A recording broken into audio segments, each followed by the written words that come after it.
তোমার সেই সঞ্চিত সম্পদ, যে সম্পদ আজকে আপনি আমি জমা করে রেখে দিচ্ছি কৃপণতা করে, যে সম্পদকে আপনি আমি ঘরের ভিতরে রেখে দিচ্ছি, ব্যাংকের ভিতরে রেখে দিচ্ছি, আপনি আমি একবারও ভ্রুক্ষেপণ করছি না যে এই সম্পদের যাকাত ফরজ হয়েছে, এটা থেকে যাকাত প্রদান করা লাগবে, যাকাত প্রদান করতেছি না।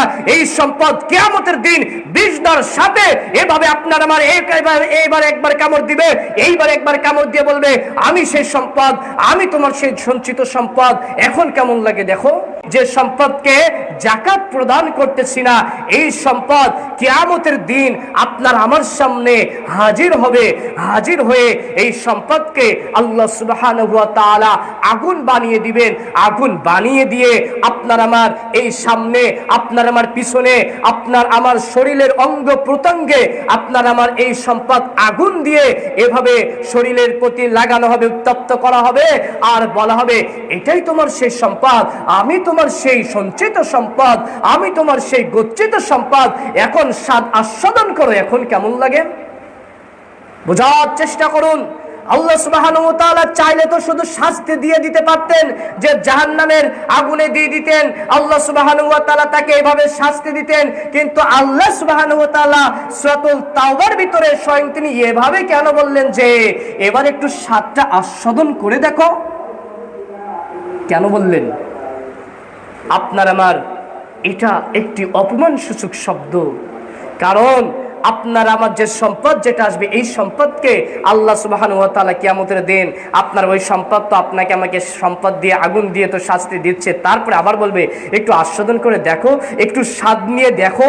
যে সম্পদ তুমি দুনিয়াতে রেখে দিয়েছিলে, যে সম্পদ তুমি গচ্ছিত করে রেখে দিয়েছিলে, যে সম্পদের যাকাত দেও নাই, যে সম্পদ তোমার হতে ফকির মিসকিনকে তুমি দিয়ে দেও নাই, এই সম্পদের একটু স্বাদ আস্বাদন করে দেখো। যারা যাকাত প্রদান করতেছে না তাদেরকে এই টেকো একটি সাপ দিয়ে, বিষধর সাপ দিয়ে গলায় এভাবে পেঁচিয়ে দিবে। গলায় পেঁচিয়ে দেওয়ার পরে আল্লাহ সুবহানাহু ওয়া তাআলা বলছেন যে সাপটি তাদের মুখের দুই পাশে সব সময় এভাবে সবল দিতে থাকবে, দুই পাশে এইভাবে কামড় দিতে থাকবে, আর বলবে আমি তোমার সেই সঞ্চিত সম্পদ, আমি তোমার সেই সম্পদ, আনা মালুকা আনা কানজুকা, আনা মালুকা, আমি তোমার সেই সম্পদ, আনা কানজুকা, আমি তোমার সেই সঞ্চিত সম্পদ, যে সম্পদ আজকে আপনি আমি জমা করে রেখে দিচ্ছি কৃপণতা করে, যে সম্পদকে আপনি আমি ঘরের ভিতরে রেখে দিচ্ছি, ব্যাংকের ভিতরে রেখে দিচ্ছি, আপনি আমি একবারও ভ্রুক্ষেপণ করছি না যে এই সম্পদের যাকাত ফরজ হয়েছে, এটা থেকে যাকাত প্রদান করা লাগবে, যাকাত প্রদান করতেছি না। এই সম্পদ কিয়ামতের দিন বিষদার সাথে এভাবে আপনার আমার এইবার একবার কামড় দিবে, এইবার একবার কামড় দিয়ে বলবে আমি সেই সম্পদ, আমি তোমার সেই সঞ্চিত সম্পদ। এখন কেমন লাগে দেখো।